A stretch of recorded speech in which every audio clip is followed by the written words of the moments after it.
So, how did you get into a course here and why did you choose Ireland? Secondly, you could do master degree, which is just 1 year.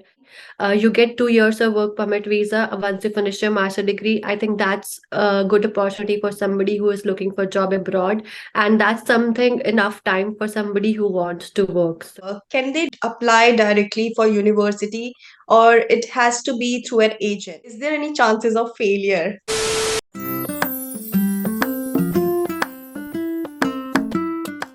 Everyone, my name is Alicia. Welcome to my channel. I hope you all are doing great.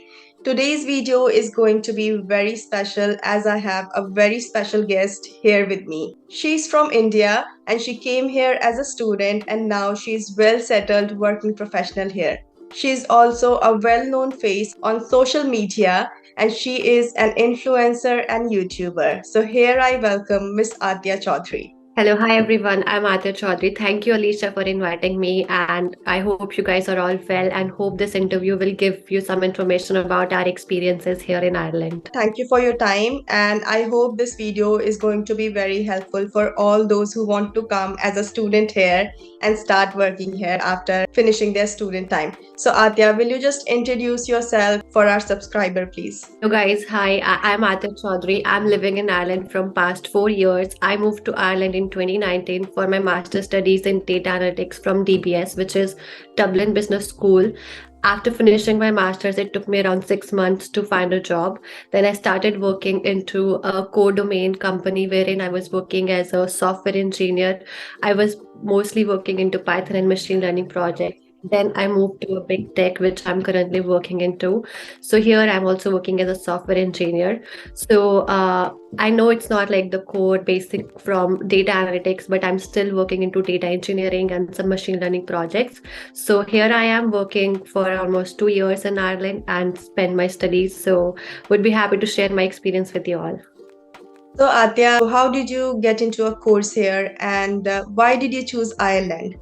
So initially, I planned to study master degree abroad. So I was firstly looking at Canada, and then from across friends and consultancies and the people who were moving abroad, I came to know about Ireland also. Firstly, I didn't choose Canada because when I was applying, I was not eligible for universities. Then I had to wait another 1 year, and the colleges which I was getting were for postgraduate degrees, which I don't wanted to do and wanted to do masters. So Ireland gave me an opportunity. Firstly, it was affordable. Secondly, you could do master degree, which is just 1 year, and I was able to get the course which I wanted to go into. And I researched about the course module which the different colleges and the universities were offering. So I was able to analyze, like, after finishing this master degree, I would have ample skills for the jobs I would be looking for. So that's the reason I chose Ireland. And the mainly, you get 2 years of work permit visa once you finish your master degree. I think that's a good opportunity for somebody who is looking for job abroad, and that's something enough time for somebody who wants to work. So it was a win-win situation for me. That's how I landed up in Ireland. Why did you choose this specific course? Where your background was into that specific course, and did you work in India in that specific field? So I was in India. I've worked for almost 1 year. So I was working for a US-based telecom company. I was working as a software engineer, and that's when I figured out, like, I really love to play around with data. I was analyzing some sales data for our company to look at the previous pricing and the customers we have lost into, and data was booming at that time. Everybody was talking about analytics, engineering, machine learning. So as I started creating some my own personal projects and looking at these data, I found it really exciting to know how things work. So that's where I developed interest, and I was working on few small projects within my company, but not major. And when I looked at various courses in India, they were not huge resources for the same. Secondly, it was new and everybody was paying huge amount to for those paid courses. I think that I would have done a master's instead doing these certification which are short term. So that's how I had a background, and I was influenced about Python. I really love Python. So that's the reason I chose this course, and here I am. Well, that's good to know. So, someone who wants to move abroad, can they apply directly for university or it has to be through an agent? So you can apply directly. Everything can be done on your own. It's just that the time process, it takes a lot of time. You need to gather a lot of documents for finance. When you apply for universities or college, the documents which you have to apply are not like, it's not like something major, and you can easily assemble those documents. But the worst part is when you apply for finances, there are a lot of things that has to be considered, and that's when sometimes people are not able to cope up and they look out for agent. But that's not how it works. So if you're looking for agent, you need to do it from start, like from the day one, from applying to colleges and to universities. You can choose the agent, but if you want to apply on your own, if your finances are sorted, I had a video on what all finances are required. I had a copy of 200 pages for the visa document, so you can imagine how difficult it would be. So it's not mandatory you choose a consultant, but if you choose, make sure the consultant is free of cost. The consultant who are charging is not fair enough, because consultants, they get paid from the college. If they are asking you to pay, I think you need to look at how the consultancy is. And secondly, if you want to apply on your own, just sort on your finances. That's the only major thing for the visa process, and you can do it on your own also. That's a good advice. And was there any interview to get into university here? And was there any preparation which somebody has to do to get into university here? So it varies from courses. Like if you are coming from a non-technical background to a technical background, at universities and colleges, it differs. You have to get into the specific course and see how it goes. Like for an example, I applied to two colleges, which is NCI and DBS. Since my background, like my past experience was in computer science, but my bachelor's was in electronics and communication. So I had to give an interview for NCI, but for some reason I wasn't able to give the interview because the seats were already closed for that course. So yes, if you are from a non-tech background, and if the college is considering for you that particular course which is technical, they might give you a interview process. It's mostly a written examination. So I would say more percentage would not be interview based, but a few courses would be. So it varies from colleges and universities. And do they have to give any language exam like IELTS or any TOEFL or anything like that? Yeah, this is a mandatory thing. You need to meet the minimum in English eligibility for each college and universities. So IELTS is not mandatory. You can give Duolingo, and there are other few English courses which I don't remember on top of my head. But if you want to research, just choose the universities, choose the course you're applying to. Everything is available online. I see a lot of people, they just come up and message, what's the minimum eligibility for this course? What are they offering? I mean, guys, everything is available online. You can do your own research, but something which you're not able to find, we can definitely help you. Not being too direct, but yes, this is something you can check out on your own. So each course has a minimum eligibility. Like for DBS college, when I applied, they had eligibility of overall 6.5 IELTS score. So if you give Duolingo, it would vary. So keep checking that. And yes, it is mandatory to give an English exam in Ireland. But you are saying that score would vary according to the university. So it will be different for all universities, isn't it? I think when I applied for these courses, I just remember I just checked for two colleges, which was NCI and DBS. I did check for university. They are almost the same, but it varies from the English examination which you are giving. So if you give Duolingo, there will be a different eligibility criteria. For IELTS, you need to get minimum bands for different modules. And there was one more English exam which I don't remember. So I mean, just check what's the minimum eligibility, and then whichever is easier. I think nowadays people from India, they are applying for Duolingo. I think it's comparatively easier. Whichever you find is easier, you find would be easy way to go out, you can do that. But it's mandatory to give English minimum eligibility exam. And sorry, I'm not sure whether it varies, but minimum is 6 or 6.5 for IELTS. So are they asking for IELTS academics or IELTS general? Just in common? Academics. Academics, okay. I am getting a lot of queries from students whether they need academic IELTS or general. So as far as I know, if you are a student, you need to give academics IELTS to study or work in abroad. Like for abroad, yeah, definitely. Like IELTS professional will be for the somebody who is moving for their work. I'm not sure, like people who have moved here for work basis, they don't need IELTS, I think so. in medical profession we have to come here with Indian license, and then we have to give license exam here. And for us there are many options, language options. We can give OET as well. That's a completely different topic. So talking about your own course, what was the difficulty level of your course, and is there any chances of failure? Guys, yeah, definitely. Like, I would want to share this with you all. I had a lot of queries with these things also. Firstly, the course which I chose, which is Masters in Data Analytics, it's a pure technical course. If somebody is moving from a non-tech background and they are just curious about the job market and they know, like, this is the booming area or the sector, and you should definitely invest into, and you are just switching your career. Firstly, you need to know the basics of statistics, basics of programming language, and you need to check whether would that be something suitable for you. Like, you can go for various sort of jobs: data analytics, data engineering, software engineer, Python engineer, machine learning engineer. It's a huge it's a huge thing, like, but you need to analyze which area you wanted to go to. You can be a data visualizer, Tableau developer.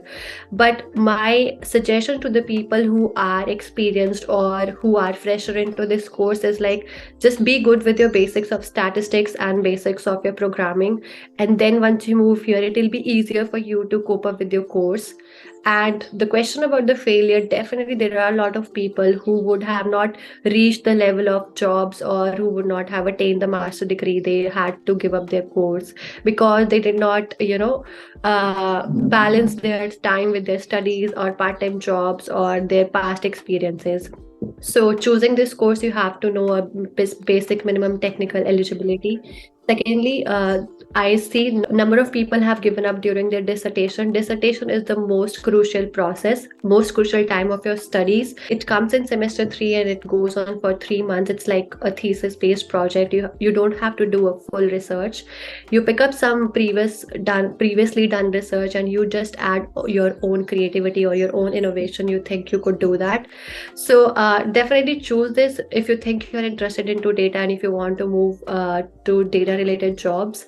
And do not just go with the job market. If you look at the LinkedIn jobs into data analytics specifically, there would be very less job. So if there are 10 jobs, there are hundreds and thousands of people applying to the same job. So you need to balance out the skill set so that you can be on the top of the people who are applying. So it's not really easy to apply for these jobs, but it's not difficult if you have the right skills. So check the course module, check the course details, check what skills you would attain after you complete that master degree, and you would understand whether would enough skills for that job when you started applying for job here in Ireland. So yeah. That's another a good piece of advice. And this is one of the favorite question of most of my subscriber. Is part-time allowed while you're working as a student? And if it is allowed, how many hours they can work? You can work part-time as a student. Yet again, I would suggest, like, do not start the part-time in the first semester, because you will be starting a new journey. Then you will have to, it's a new life. You have to start doing things on your own, everything on your own, and then go to college and manage with your courses also. Just take time to settle down, like a month or two, and then start looking for a job. You would work for 20 hours and you're not allowed to work for more than that. If it exceeds like 1 or 2 hours in a week, that's fine. It's acceptable. But if you do more than that, like every week, it will be a problem for you when you start looking for full-time job. And the minimum pay is currently around 11 euros 20 cents, I guess. So you can expect to earn around somewhere 800 or 900 euros in a month. So, as you said, you were earning 800 to 900 euros a month. And as we all know, Ireland, not only Ireland, like whole Europe is very expensive, especially accommodation. So, were you able to manage your expense during your student time? If I talk about my experience, yes, I was able to cover, because I was living in a sharing room and I was living away from the city center. At that time, I was able to manage my expenses and I was able to save somewhere around 30-40 euros.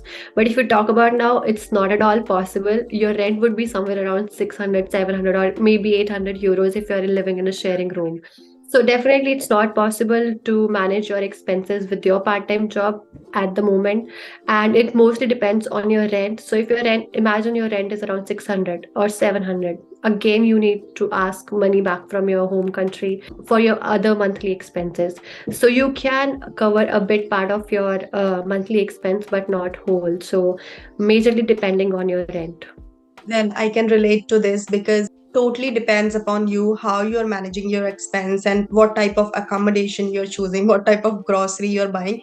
But definitely during your student period, it will be little bit difficult for you.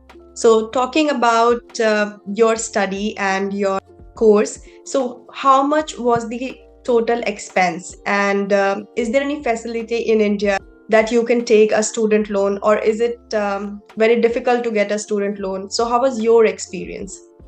So personally, I did not take student loan. So I just used the funds which we had and somewhat I saved from my previous job. So I know a lot of people have applied for loans. So you usually get the loan. It's not really difficult. So if I talk about my course fees was around 12,000 euros, and then I had to show yearly expense of around 10,000 euros, which eventually comes to 8 lakhs or 9 lakhs as my fee. When I applied, it would have increased by now. And then I had to show expenses for 10-15 lakh Indian rupees. Talking about current situation, I think overall, if you are going for college, you need to show somewhere around 25 to 30 lakh Indian rupees. So you can apply for loan. You just need to show, and I said like if you have a property or if you have gold or something, you can get loans easily. It's not really difficult, but it depends on your financial background. Majority of people have moved here based on the loans, and they clear out their loans based on like if they have applied for study loan or just the living expense loans. And people do have questions about like would they be able to cover the loan they have picked up. So it all depends on the experience level you have and in how much time would you be able to do it. You can repay your loan if you earn minimum around 35,000 euros initially. I think you can cover your loan in 2 to 3 years. Yet again, you need to do some budget thing and know things like what to do, what not to do for yourself on your budget. But yes, you can apply for loan. I did not apply, but yes, yet again, the major thing, the major problem while applying for Ireland study visa is again your finances. A lot of people have received visa refusal just because for this issue. So managing finance is one of the major thing you need to consider while applying for the visa.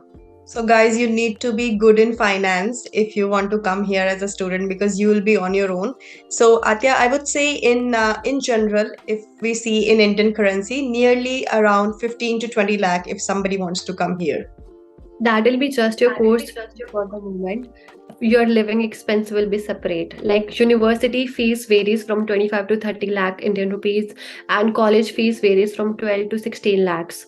And then apart from that, your yearly expense would go around again 15 to 20 lakhs based on the rents you have been giving up now. Okay, so here I have one more question in my mind regarding fees. So, do you have to pay all the fees all together, like university fees, or it can be paid in installment, or it varies as per university protocols? So initially, once you receive the offer letter, you need to pay some initial amount, like let's say 500 to 1,000 euros to book your seat. And then you can take some time to analyze and understand whether would you want to go this course, how much budget you have. Then you pay your whole amount. You cannot pay installment, you cannot pay semester wise. You have to pay the fee before you apply for the visa. So the whole fee has to be paid before you apply for the visa. And there is no option for installment. Okay, so you need to plan your finance well in advance if you want to move abroad. So, how difficult was it to get a job once you finish your course, and how did you apply for a job? So I started looking for a job during the COVID times. There were not much jobs around. And also I finished my master degree during this COVID times. I was in India for 6 months. So it was more or less like an online experience for me. So I mostly applied jobs through Indeed and LinkedIn and started looking for online. I just used to Google around the specific job profile, whichever the company comes in. I either apply on my own or either look out for the people who might would refer me. So If I do a comparison, it was mostly like I would dedicatedly apply continuously on every job over LinkedIn, and I would follow up with the companies if they haven't reverted back, like either give me a rejection or give me the option like what's the next step for the interview. So almost around I might would have applied to 80-90 jobs when I initially started, and within 3 to 4 months I landed a job. So you have to be very continuous. You have to change your CV based on the jobs which you are applying to. Like you need to show some skill specific to the jobs. And I think the major platform is LinkedIn, and you need to apply continuously. And there was no major hurdle. It's just that sometimes you lose the consistency, and sometimes you lose the hope. Like I've applied to 20 companies, nobody is responding. Is this something wrong about me? If nobody is responding, then definitely you need to change your resume. When you come for master degree, you have various resume building dedicated departments in your college. You can reach out to them on weekly or monthly basis, improve your CV, and then apply to jobs. So I would suggest, like, to the people who are coming for master degree, start applying for jobs after your second semester, so that once you finish your course you would have something in your hand. And talking about the difficulty, it's just that apply consistently and keep updating your resume. That's the only way out to look out for jobs. Like there is no direct path, there is no shortcut to do things. So I would say it's quite a lot of struggle being a student and then to get a job and to settle down, but it's completely worthwhile if you have enough patience and if you're hardworking. So my last question would be, as now you have started working as a professional and you are pretty much settled. So what do you think? Was it worthwhile? And how was your overall experience from being a student to do part-time job and now a well-settled working professional? Yeah, it's a mixed feeling. Like initially you would have a lot of uh, inconsistency in life, and you would see people, like I knew a lot of people who were working already, like they came for master, and we always used to imagine, would we be able to reach that level of the life, the comfort, or the life they have been experiencing, would be able to do that, or we would just finish our master degree and go back to our country. There were a lot of inconsistency, there were no assurance. And so, student life is not very easy. Definitely, it is difficult. There would be a lot of things you need to look at. Like if you're working as a part time to manage your expenses, then managing your course and part time will be a bit problem. Will be a struggleful for you, because you would have submission time, you would have part time job, and your course will be 3 to 4 days, and then you will work for again 2 to 3 days. So you would not have time for yourself, and you sometimes would start feeling like giving up. What am I doing with my life? I had a very well settled life in India. I was earning, or even if you were not, but at least you had your comfort. So if you are ready to come out of your comfort zone, do not give up on the struggles. It's just the initial time, and then once you settle down, you started looking for jobs. And if I look back now and think about the life which I had experienced, my personal experiences, it was all worth it, and I'm having a good life here in Ireland. And I would also want to pursue another few years and see how things take in life. So I would definitely suggest, like, if somebody is looking for master degree and looking for jobs in Ireland, mostly look out for jobs that are critical skill based. So Ireland has an occupation list which says like job occupation should be under that list, so that you can apply for critical visa and then your permanent residency further. So that's not a big problem for you when you start applying for jobs. So keep working, keep progressing, do not give up, and consistently apply for your jobs. Some way or the other, you would be able to land a job. And yet again, like, you get 2 years of work permit visa. So if even if you're starting fresh from a day one after your master degree, you still have 2 years. And I think with 2 years you can master anything. Even if you start anything, you pick up a new hobby, or if you pick up a new course, you could do that. So just be consistent, know what your goals are in your life, and keep applying, and you would land a job sooner or later. Okay, so as she said, it's totally worthwhile. So guys, I know it will be struggle initially, And I have so many students reaching out to me, but I came here on work permit, so I literally don't know the struggles which a student go through. But I've been seeing students working part time and then studying at the same time. So I know it's difficult, but if you want to move abroad, if you want to start over, then just do it, because in the end it's all worthwhile. So Atya, any piece of advice you would like to give students who are already in Ireland and struggling to settle, or those who are in India and wants to come here? I think, guys, the only suggestion would be like every place has its own pros and cons. Like if you start comparing life in Ireland and in India, and if you think like, acha, chalo, their life is settled, they are earning good, struggles are still there. Like you are also living a work life. You would also feel somewhere like, you would want to go back, and you're happy about your earning, you're happy about your living, but every place has its own pros and cons. It's you who need to decide what you want in life. I needed an exposure in my life. I wanted to experience European life, and I wanted to see how the work culture is. And the work culture within Europe is really great. I have worked in India and I've worked here. So it's commendable, it's really good over here. And for students who wants to move abroad, my only suggestion would be choose the course that interests you. If you do not know your interest, start exploring the courses, look at the course modules, course description, and sidely check the job opportunities within the same course. Like once you finish your master degree, would you have those skills or not? And thinking about job opportunities for any field, we are not course guru, we do not know anything everything about every courses. So the best part is look out for the jobs on monthly basis, change your location to Ireland or any country you're applying to, and see with that particular course would you have that job or not. And apart from that, struggle is definitely there, but keep working hard, and I wish you guys good luck. And if you still have any questions, any doubt, you can just comment over the video and we might be able to help you more. Thank you so much, Atya, for all the advice, your suggestion, and your experience, which is like really amazing to hear, because now you're settled and I can imagine the struggle which you had, but it's completely worthwhile. And guys, Atya is helping students to move abroad. She has a very dedicated YouTube and Instagram page. So I'll provide her YouTube and Instagram page in the description of this video. So you can connect with Atya and you can ask her if you need to know anything regarding her course or any other course in Ireland. But I would always suggest you to do your own research about your own course, because as she said, we are not the course guru. We just know information related to our courses. So it's very difficult to provide you full details regarding some other course, and we don't want to mislead you. So if you want to know anything about Ireland, or if you want to come here as a student and then switch to a job, you can always reach out to Atya or me. So thank you so much for watching, and I hope you find this video helpful. Thank you so much, Atya, again for all the suggestions which you gave. It was an amazing experience talking to you. Thank you for listening. Until next time, bye bye. Take care of yourself and your family. I'll see you in my next video.